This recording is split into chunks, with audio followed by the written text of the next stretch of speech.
Bro, yang ini IRR-nya 30% setahun dan yang ini 66% setahun. Masuk yuk. Sebuah diskusi long distance dari kota kecil di California, Carmel, yang kebetulan seorang sahabat lagi mengantar putrinya untuk sekolah di UC Berkeley, kampus kenamaan di wilayah Teluk. Mereka berada di sana sedang berdiskusi peluang bisnis bertiga yang WA call saya di tengah diskusi mereka. Di mana kemarin dia melaporkan bahwa dia bertemu dengan banyak pengusaha Indonesia yang semua usahanya di Indonesia sudah autopilot memilih tinggal sementara di masa pandemi di Amerika karena merasa sistem kesehatan di Amerika terbaik. Konglo-konglo KW1 ini memang banyak yang menganggap apa yang terjadi setahun terakhir di Indonesia sebagai ketidaknyamanan dalam tanda petik untuk tinggal di Indonesia, yang mana sebagian dari mereka menganggap kebijakan keuangan dan ekonomi pejabat negara tidak pro pengusaha, juga strategi kesehatan selalu berubah-ubah menakutkan mereka. Ya, melipir aja mereka ke negara Paman Sam sebagai negara kedua terbanyak orang Indonesia kaya memilih break sebentar untuk numpang hidup setelah negara Singapura. Singapura masih yang terbanyak. Mereka semua baik yang di Singapura maupun yang di Amerika sangat update dengan berita tanah air, namun tetap fokus cari cuan yang gampang. Mereka melihat lazy money lagi terjadi di Amerika, yaitu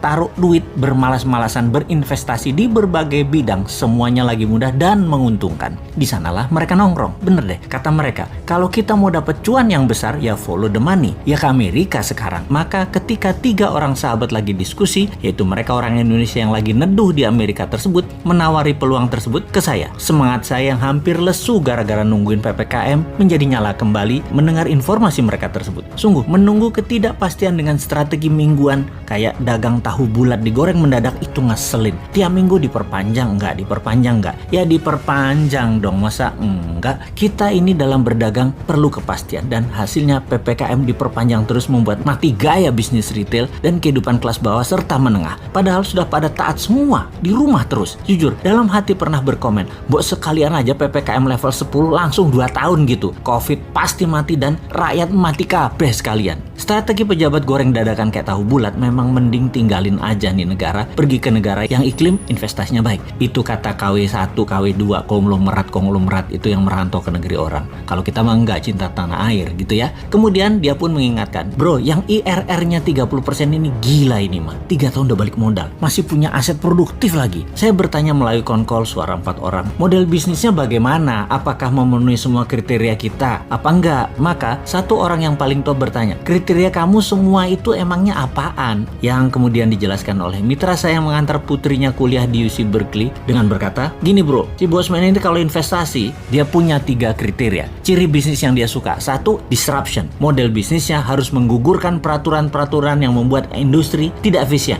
Jadi kayak melawan regulator lah gitu. Seperti Gojek misalnya. Dia tidak menggaji tukang ojek. Bahkan kendaraan roda 2 itu melanggar hukum karena kendaraan roda 2 bukan kendaraan niaga atau komersial. Dan tapi Gojek lancar-lancar aja tuh gitu. Itu melanggar padahal secara peraturan, tapi itulah disruption. Gokar misalnya, tidak ada izin taksi. GoFood nggak punya izin resto. OVO nggak punya izin bank. Halodoc nggak pakai izin farmasi dan rumah sakit. Airbnb nggak pakai izin hotel dan lain sebagainya. Kemudian nomor 2, scalability to the extreme. Bangun sistem termasuk jaringan secara cepat agar segera tercapai economic of scale sebagai tembok penahan barrier to entry para pesaing yang mencoba masuk. Yang ketiga, mempunyai ekosistem industri baru, cara baru, jaringan baru yang menghancurkan yang lama yang tidak efisien. Yang dijawab olehnya, "Kena itu mah semua untuk beberapa bisnis yang gue tawarin masuk. Jadi kapan lo mau join? Gue kirim formnya ya." Klik. Telepon gratisan WA pun terputus.